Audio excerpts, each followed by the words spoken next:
Welcome to the History Makers ILI Leadership Podcast. Norival Trindade, ILI's Vice President for Training here.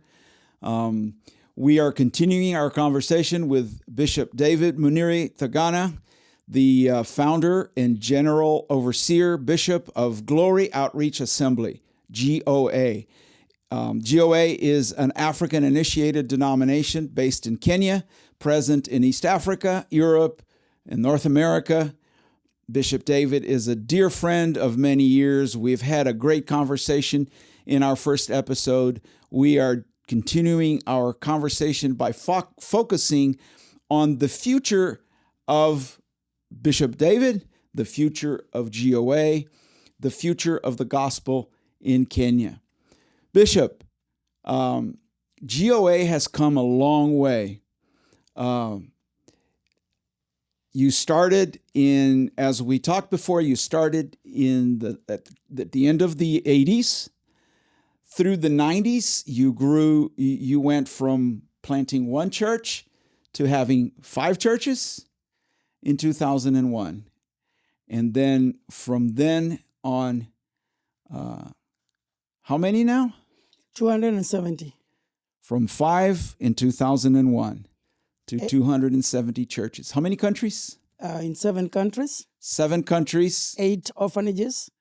8 orphanages that serve 400 children. You're raising 400 children in the Lord through your homes, some of whom are still HIV positive, right? Africa faces a big challenge. Beat the Drum, right? Yes. That's the name of the home. Yes. I've been there. Yes. Beautiful place. You're also rescuing children from, and these children, you're rescuing them from the streets. Strong Tower Home, that's another one that I have a history with. Tell us a little bit about Strong Tower. How did it get started? Well, Strong Tower is in Naivasha, right on a located in $1 million view of Lake Naivasha. That is $1 million view. Yes. I still don't understand how you were able to buy that particular plot of land with a view of a region called the Rift Valley of Kenya, which is Rift Valley in Africa is what is it? It's a valley so large that it can be seen from the moon. Is it something like that? Yes. So, yes. And I would say the Lord just gave us that piece of land. When I was teaching in Karimagaos High School, the nearest city was Naivasha. So every time I would come to the bank in Naivasha, I found the street children. They would beg me food. They would tell me they want to go with me to school and to a home. When we started Tumaini Children's Home, I thought that would serve the purpose. But then there were too many, and we needed to start a home that is closer to them, so that they can grow within the same environment of Naivasha City. And that is how we ended up starting the Naivasha Home, the Strong Tower Children's Strong Tower Home. Yes. And I have a part of that history because I was in Naivasha in 2004, and we spoke and preached to some of these children. And I took some striking pictures. I had a camera with a long telephoto lens, and some of these children were the face of desperation. Some of them had the glue that we mentioned in the last episode that they were sniffing, but from those photos was birthed a vision that resulted in that school. Yes, and those same photos of desperation, today they are the same photos of inspiration and hope, because the same kids have grown into the homes, come back, taking care of other kids in the home. They love the Lord, they love the ministry, and that is what keeps us going, and it is, yes. Yeah, and that's the beauty of the power of the gospel, isn't it? One of the boys that I photographed in 2004, the last time I was at Strong Tower, he was working. Yes. And even today, when you walk around every home, you're going to find kids who were in the streets then. Today they are either managing the home, teaching in the school, caregiving, or doing something productive. Amazing, the power of the gospel. So this is what you have been able to build.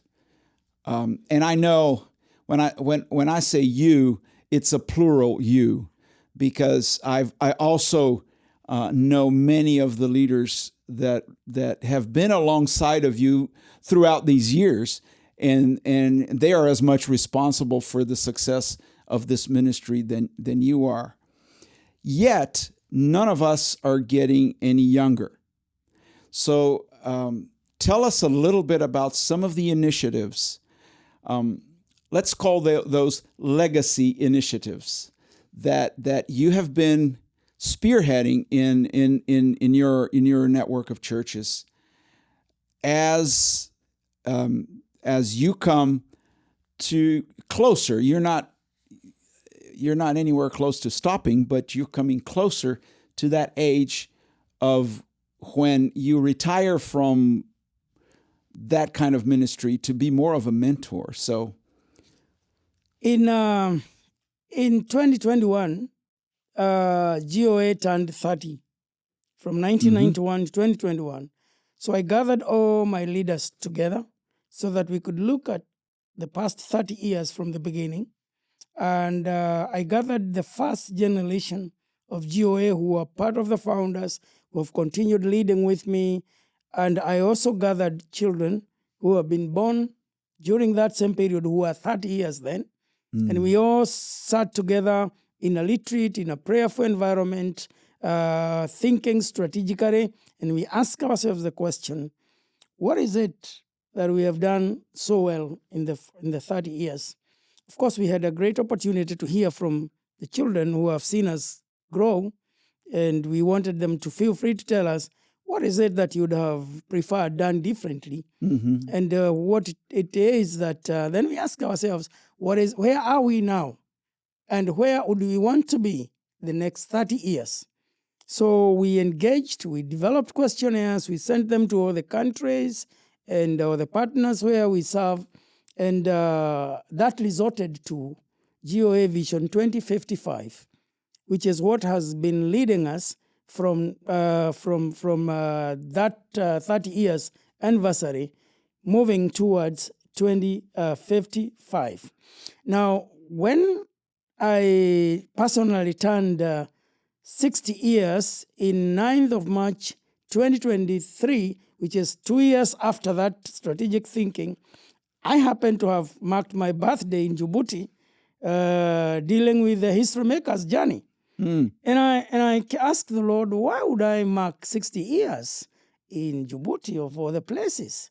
And we have just looked at the future to 2025. How does all this tie together? And one thing that became very clear to me, and the Lord spoke to me in Djibouti during the History Makers training there in March 2023, was that there will always be those countries that I may not be able to easily access directly to take the gospel. And I therefore need to creatively and to listen to the Lord of more creative ways of getting into some of these nations.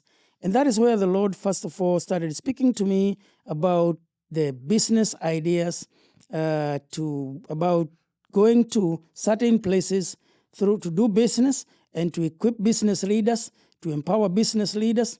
And when I got out of Djibouti, I went back to Kenya, BTL, Bible Translation and Literacy Center, for a History Makers journey for business people only, which we did there or just for business people only. And the Lord continued speaking to me about the need for investing more in these core values in the business people who can go to every country because every country needs business people. And they can do their business, they can glorify God using their businesses, they can represent Christ there, they will be welcome, they will be accepted.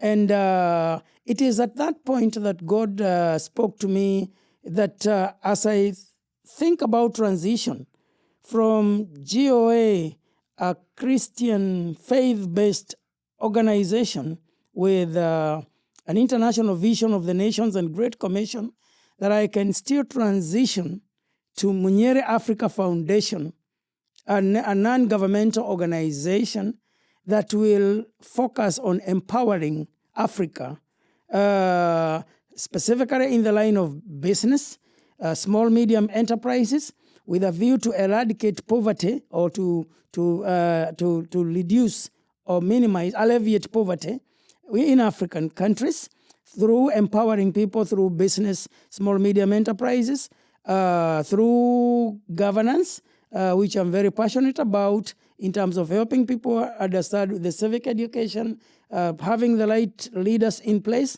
Because in the continent, once you become a leader, top leader, you want to sit there until death do you part. You don't want to leave. So, and because of corruption, and you have amassed a lot of money, you can buy all the other people in the office, and you just sit and change the constitution to extend your stay.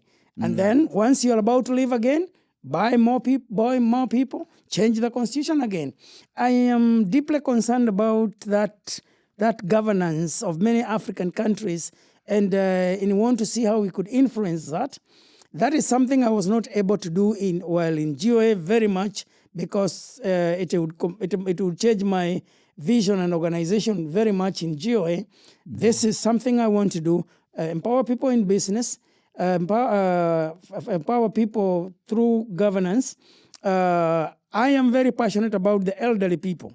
I have seen the neglect of the elderly people, because traditionally, elderly people are taken care of within an African setting where the sons get a piece of land inherited, and they build next to their fathers, and then they build next to their fathers, grandfathers, and then you build a homestead. But this is clobbering now with the modern system of work, where everybody is going to the city to look for white-collar job. So the elders are left neglected. Nobody cares. With the coming in of technology, where the young people are friends of the phone more than anyone else, they don't even know how to communicate with their grandparents, and they are on the phone. The grandparents expect them to look at them and talk. That generational diversity has bothered me a lot between the generations, especially with the neglect of the elderly people, and the generational diversity even in the place of work. We want to address that through Munyere Africa Foundation.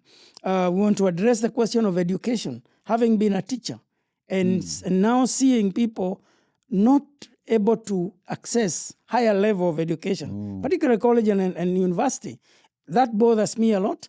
We want to give educational scholarship to very vulnerable and less fortunate people, so that they can become sustainable as they get jobs. And we can be able to take care of the 48% of unemployed people in Kenya and also in many African places. So Munyere Africa Foundation, MAF, will focus on empowering Africa in the areas of education, scholarships, in the area of caring for the elderly, in the area of empowering people through business. And in all these areas, our focus will be mentorship. Our greatest responsibility is to look for mentors around the world. And we are asking people only one question. What is it that you have done throughout your lifetime, and you enjoy doing it, and you have something you can share with another person who is younger or who has never heard that? And if somebody says, I've been a successful politician and I want to see successful, we take that as a mentor. I've been a great businessman and I want to see people. And when we ask these questions, most of the people turn historical and say, oh, in our time things were better. These days things are very bad. We say that is why we need you to bring the past experiences, and we can match it with all the intellect and all the digital prowess of the young people, and we bridge that gap. You learn something from them, they learn something from you through mentorship. And all these areas, we want to mentor and mentor people. And the Lord confirmed this on May 29th when I got into a fatal accident. I almost died. The car got destroyed completely. God rescued me, and I asked him why. He said, you need to be alive to mentor. So I am now keen and very intentional that the reason I never died in that car wreck, it is to be alive to mentor people. This is what I'm doing through my ILI networks in Africa, East and South. I want to spend time with the next generation. I'm looking for them. I'm spending time with them online, talking to them.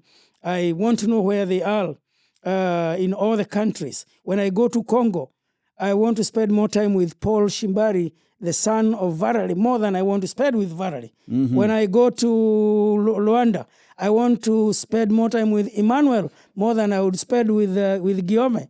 When I go to another country down, wherever it is, I want to spend more time with that generation. That is why I am even traveling with my own son, Timothy, more than any other time in my lifetime. That's true. Because mentorship is the key. And that's what I want to do. So Munyeri Africa Foundation is out there and it's roaring. Wow. Right now we have 3 businesses that we have started. We have 1 educational scholarship in the university that we have offered. Saturday 10th of October this year, we will do a first elderly training. And God made sure that I am not in the country so that other next generation can do it without me. They'll have to do it without you. That is amazing, David. That is really amazing. And so the other aspect of the mentorship is, or of the aging process, and it was very interesting that you're talking about the grandparents, or the elderly, but that's not you.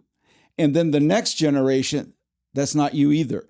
So as that middle generation, you are mediating that process of connecting the older generation with the younger generation. That is a beautiful insight. Something that all of us who are at our better years, who have that experience, would benefit from doing it. Engaging with the next generation, helping them navigate the challenges of life, but at the same time, learn from them. They have much to teach us. Yes. Their passion, their commitment is encouraging. But we're not going to be here forever. So, and one of the things that are part of our conversation here at ILI is succession planning. We have actually had I had a whole episode where we talked about that. Tell us, how do you view succession planning for a leader who is approaching retirement, and what you are doing as a denomination, as a church? Yes, we are investing, and I would encourage every other leader who is probably my age or younger or older to intentionally. A footnote: we are in the 60s. I am 67. Yes, I am I'm turning 63 in March next year. Okay. And when I started thinking this I was 60. Okay. And that's why I feel that anyone who starts thinking this way and getting these conversations with their leaders, they are likely to have a smooth transition, and they're likely to find their successors, and possibly even without managing a crisis, be able to spend enough time with them in the transition. It is a long process. It is a long process, and So sadly, we don't have many models to look at. We don't have many models. I have personally benefited from one model, Midway Church. Midway Church. Todd yes. Light. That one is one of those that I've personally benefited. And when I was looking for a model, and I found that, I asked him, would you mentor me into this process? And therefore, we spent a lot of time. One of the things that I learned from him is that it will be difficult for me to transfer everything that I have learned all these years in person, so I better start writing books.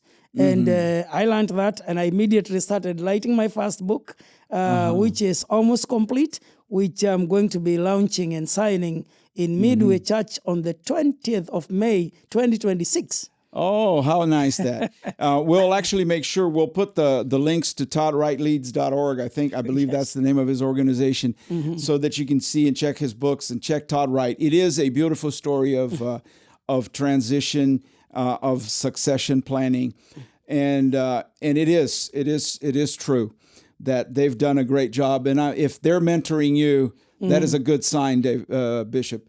So, what is it that you are doing other than writing books to make sure that your legacy is there for the next generation? I am writing books, transferring that knowledge. That first book, which is entitled Overcoming Obstacles, Resilience of an African Boy, tells my story. Okay. As how I've overcome all these obstacles we've been talking about in this podcast, and the resilience, encouraging someone else to be resilient in the same way.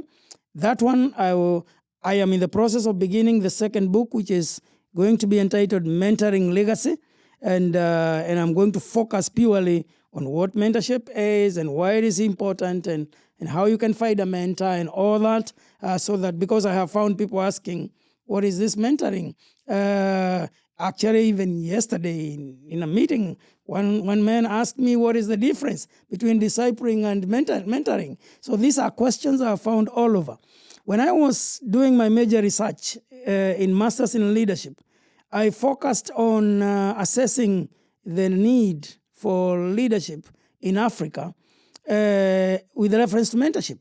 I was surprised that all the 250 questionnaires that I sent out, only 5 people had heard the word mentorship, and only 2 of the 5 knew what that one is. Others never even had a clue of what that is. So my second book is on mentoring legacy, basically, and I'll continue doing that. The other way I'm preparing myself is practical mentorship, like now working with my own son Timothy and saying, this is the way I do it. This is the way we have done it. There's something you could learn out of it, giving them the opportunity to do it and space to grow.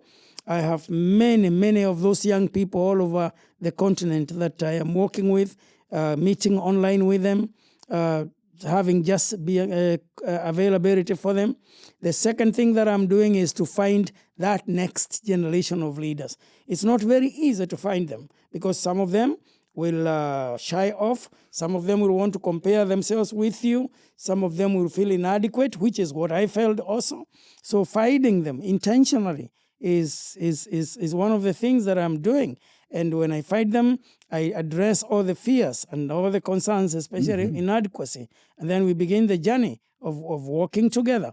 The other thing that I'm doing is to create a framework for mentorship, which is what I've called the Munyere Africa Foundation, a framework that I can build a pool or network of mentors and mentees from around the world with a clear framework where people can easily come and identifying the areas where they could mentor. So that has become very, very, very useful. Basically, that is what I'm doing. And openly having these conversations, because this is not characteristic of African culture. To talk about future, to talk about moving out of your office, these are not characteristic of my culture. My culture is dictatorial in nature. You sit on that chair of leadership until death do you part. You until somebody uses the gun to get you out, or you don't easily leave it, even if it means changing the constitution, even if it means buying off people, even if it means just not caring what people think about your leadership. That is what is characteristic, and so engaging people on that conversation. I have had people asking me, "Why are you talking about this as if you are dying tomorrow?" Because they associate the subject with either you are dying or you are likely to be incapacitated soon for something you know that they don't. So I have just decided to openly intentionally get into this discussion and freely say, we are soon going to be out of those offices, and somebody has got to sit in that office. Right. And to that smooth transition. Now, I want to ask you a question, because, as you know, I am planning an interview with your son, Timothy, who is a millennial, a next generation. He is traveling with you. He is learning from you. He is also a dear friend and a young man that has really blossomed in leadership and all of that. And I'm going to ask him one question, and I want to ask you the same question, because then we can look at it from both sides. So, what, from a mentor, from a older generation, what are the challenges? You've already kind of alluded to one of them. What are the challenges of that relationship with, say, let's imagine even somebody older than us, somebody who is approaching 70 or past 70 years old, who is now going to relate to a 30-year-old. In a relationship of mentorship, there are some challenges that are inherent to the young man. What are the challenges that are inherent to the let's say the old man, for a lack of a better word, in your opinion? Many, but top on the list is insecurity. The older men, or rather those in the office, feels insecure, and they interpolate that mentorship is prematurely removing themselves from the office, or giving an opportunity to the next set of leaders to take over. And most of the times it's not looked at from a positive perspective. It's looked at as a coup d'etat. It's an overthrow of the government. It's that idea that if you empower somebody, you're setting yourself up to be removed. You're setting up yourself to be removed, and because of lack of proper succession models, that fear sometimes becomes genuine, because we have had places where the one who is being mentored prematurely wants to get into that position, doesn't even wait for the process of mentorship to be completed, Yes. or use some methods that really are not good leadership skills. That insecurity is the major and the top, especially in Yes. my continent. And to a certain extent, there has been the genuine concerns where that has happened. To the better part of it, it's not genuine. It is insecurity that is based on probably lack of proper exposure of the older generation, lack of training on leadership and vision, to envision the future without a person. Sometimes lack of education, because a younger person, well educated, has come, and mentoring them means that they already are better placed than you to take you out. Sometimes some leaders have had physical challenges, health, illness, so they think, well, if I do this, I'm setting myself up for... That is the major insecurity is the major deal. And of course, there comes with others like communication challenges. There's a big communication challenge between the generations. We don't speak the same language a lot of Speak times. the same language. We're not even having the same culture. Yeah. They will dress differently from what we'll dress. They will want to eat different from what we eat. We talk about eating healthy. They talk about eating different. We talk dressing, language.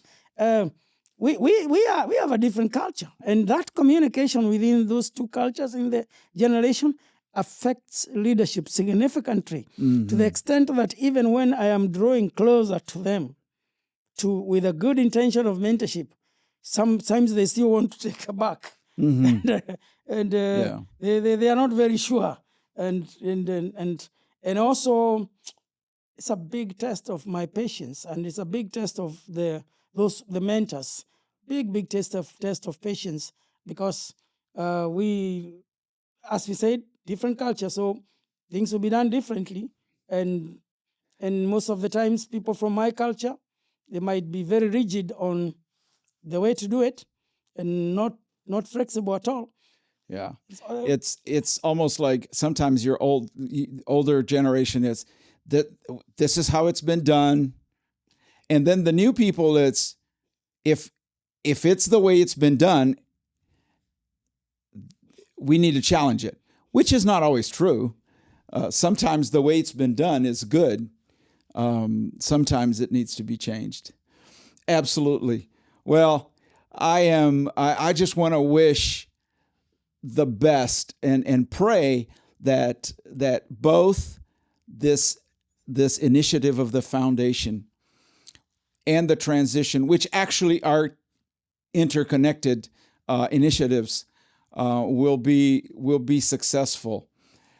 Just as a wrap up, David, I do have to affirm that, to use a little bit of internal language, you saw a need, you felt it, you bonded with it, and then you felt like there was a way that you could address the need of this generational gap, of all of these issues in the continent of Africa. And I praise God for that, for leaders like you in Africa. I've learned. I've been to Africa many times, most of them to Kenya, and I've learned to love Africa and to love many African leaders. And I believe what you are doing is going to literally change history for the kingdom of God in Africa. Thank you for being with us. If you've enjoyed watching and listening to our conversation, please remember to like us, make a comment. Comments help the algorithm. Make sure that you recommend our podcast or our YouTube channel, depending on how you're watching, to those of you who you believe will benefit from hearing conversations about leadership and the 8 core values. Our goal is to equip leaders who will accelerate the spread of the gospel. And we do that here in this podcast by sharing the stories of men and women who are changing history, Bishop David being one of them. Last words to our audience, Bishop David. Thank you very much, our viewer and audience. I invite you to walk with us into the future. We see we have a bright future. This world is a better place when there is that mentorship between the different generations, and all of us have got a place to play. I can't imagine anyone in this world who doesn't have one thing that they have learned over their lifetime that they would want to see that happening to others in the future. So we can all be mentors in certain fields where we do well. I don't know of anyone who can be very successful without being mentored. So I really feel that this is the way to go for all the young people, and encourage them to look for mentors. And if you would want to walk this journey of mentoring someone or being mentored with Munyere Africa Foundation, check us out there on Munyere Africa Foundation is website or Facebook or YouTube, Munyere Africa Foundation MAF. You will find us there, and you can just declare your interest, either to be mentored or to mentor somebody. There is a very bright future. There is very bright future. And those of you who are like me, who are saying you want to retire, go home and wait for death there, change that thinking. Change the thinking of retiring to changing tires. Think of it of changing tires to new tires. Change of it of retire, not retiring to go home and die there and become useless. All what you have learned in this life is too important to just be dumped there. Just come on board and get something else that you can do that you'll enjoy doing without necessarily straining yourself. Let's make this world a better place for ourselves and for others. And thank you so much. And the Lord bless you so much. Thank you. Thank you, Bishop David. We are going to make sure that we have all the links to the Munyere Foundation, to Bishop David's social channels and website so that you can check it out. Show notes, we'll have them. You will also have them in the video description below. Make sure to check out Bishop David's social. Make sure to check out the foundation. It will be a blessing. So let's make the world a better place by mentoring others and developing the next generation. Amen. It was exciting to talk to Bishop David. Thank you for watching. Thank you for listening. God bless you guys.